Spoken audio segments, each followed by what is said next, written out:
Республикасының төрағасының Си Цзиньпин мырзаның ол жерде алдын ала көптеген шаралар өтіп, екі үкіметаралық 30-дан астам құжаттарға қол қойды, және де 40-тан астам осы бизнес саласында келісімшарттарға келіп отыр.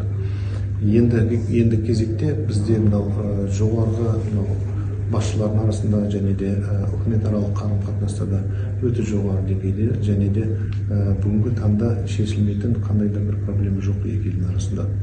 Оған өздеріңіз де куә болып отырсыздар. Биылғы жыл Қазақстанның Қытайдағы туристік жылы деп белгіленіп отыр. Міне бұл барлығы бізде жоғары басшыларымыздың жеке қарым-қатынасы және де сол жоғарыда болып отқан саясаттың арқасында осындай жақсы қарым-қатынастамыз.